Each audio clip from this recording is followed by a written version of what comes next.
আপনার শরীর আপনার নিজের, অথচ সেই শরীর ঢাকার অধিকারটুকু পেতেও যদি আপনাকে ট্যাক্স বা খাজনা দিতে হয় তবে কেমন লাগবে? অবিশ্বাস্য মনে হয়েও ইতিহাসের পাতায় এমন এক জঘন্য এবং লজ্জাজনক অধ্যায় লুকিয়ে আছে যা শুনলে আজ সভ্য সমাজের যে কোনো মানুষের গায়ের লোম দাঁড়িয়ে যাবে। এটি কোনো রূপকথা নয়, এটি আমাদেরই এই উপমহাদেশের এক নির্মম সত্য ইতিহাস। ইতিহাসের পাতায় এই ঘটনাটি মোল্লাকারাম বা স্তনকর নামে পরিচিত। আজকের এই ভিডিওতে আমরা জানব নারীদের সম্মান রক্ষার সেই রক্তক্ষয়ী লড়াই, একজন মহান শাসকের ন্যায় বিচার এবং এক নারীর অবিশ্বাস্য আত্মত্যাগের গল্প। গল্পের প্রেক্ষাপট দক্ষিণ ভারতের কেরালা, যা তৎকালীন সময়ে ত্রাভানকোর রাজ্য নামে পরিচিত ছিল। প্রকৃতির অপরূপ সৌন্দর্যে সাজানো এই জনপদটিতে তখন রাজত্ব করছিল এক পৈশাচিক নিয়ম। সেখানকার সমাজ ব্যবস্থা এবং কিছু ধর্ম ব্যবসায়ীরা এক অদ্ভুত নিয়ম চালু করেছিল। নিয়মটি হল, সমাজে যারা তথাকথিত নিম্নবর্ণের নারী, তারা তাদের শরীরের ওপরের অংশ কাপড় দিয়ে ঢাকতে পারবে না, অর্থাৎ জনসমক্ষে তাদের সবসময় বিবস্ত্র বা খোলা গায়ে চলাফেরা করতে হবে। ভাবা যায়, তথাকথিত উচ্চবর্ণের পুরুষরা যাতে নিচু জাতের নারীদের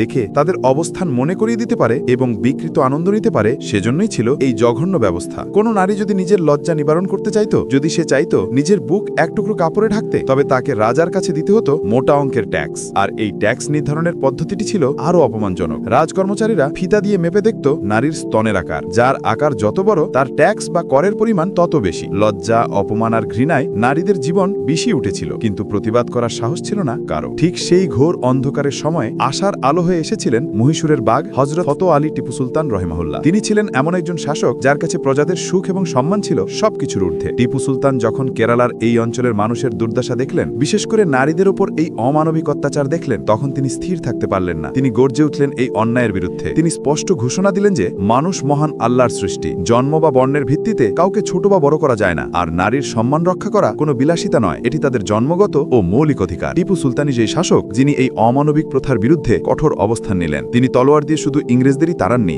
সমাজ থেকে এই নোংরামিকেও তিনি উপড়ে ফেলতে চেয়েছিলেন। তার শাসনামলেই এই প্রথা দুর্বল হতে শুরু করে এবং নারীরা সাহস সঞ্চয় করতে থাকে। প্রিয় দর্শক, ইতিহাসের এই রোমাঞ্চকর মোড় এবং নাঙ্গেলির সেই চরম আত্মত্যাগের ঘটনাটি জানার আগে আপনাদের কাছে ছোট্ট একটি অনুরোধ। আমরা অনেক কষ্ট করে ইতিহাস ঘেটে আপনাদের জন্য এমন তথ্যবহুল ভিডিও তৈরি করি, তাই আমাদের উৎসাহ দিতে এখনই আমাদের ফেসবুক পেজটি ফলো করুন এবং ইউটিউব চ্যানেলটি সাবস্ক্রাইব করে বেল আইকনটি বাজিয়ে দিন, যাতে ইতিহাসের এমন অজানা অধ্যায়গুলো আপনারা মিস না করেন। টিপু সুলতানের সেই আদর্শ এবং সাহসের আগুনের রেশ ধরেই পরবর্তীতে জ্বলে ওঠে প্রতিবাদের চূড়ান্ত মশাল। আর এই মশাল বহন করেছিলেন চেরথালার নাঙ্গেলি নামের এক সাধারণ নারী। দিনটি ছিল এক অভিশপ্ত দিন, যখন কর আদায়কারীরা নাঙ্গেলির বাড়িতে উপস্থিত হয়। তারা দাবি করে নাঙ্গেলি যদি তার শরীর ঢাকতে চায় তবে তাকে কর দিতে হবে, কিন্তু সেদিন নাঙ্গেলি যা করেছিলেন তা ইতিহাসে স্বর্ণাক্ষরে লেখা থাকবে। তিনি ট্যাক্স দিতে অস্বীকার করলেন, কিন্তু তিনি শুধু মৌখিকভাবে না বলেননি, তিনি ঘরের ভেতর থেকে একটি ধারালো অস্ত্র নিয়ে এলেন। কর আদায়কারীরা কিছু বুঝে ওঠার আগেই তিনি নিজের শরীর থেকে নিজের স্তন নিজেই কেটে ফেললেন। এরপর সেই রক্তাক্ত মাংসপিণ্ড একটি কলাপাতায় মুড়ে ছুঁড়ে মারলেন সেই সব পাষণ্ড ধর্ম ব্যবসায়ী আর কর আদায়কারীদের মুখের ওপর। অতিরিক্ত রক্তক্ষরণে নাঙ্গেলি সেখানেই মৃত্যুর কোলে ঢলে পড়েন, কিন্তু তার সেই রক্তস্রোতে ধুয়ে মুছে গিয়েছিল শতাব্দীর পর শতাব্দী ধরে চলে আসা এই জঘন্য প্রথা।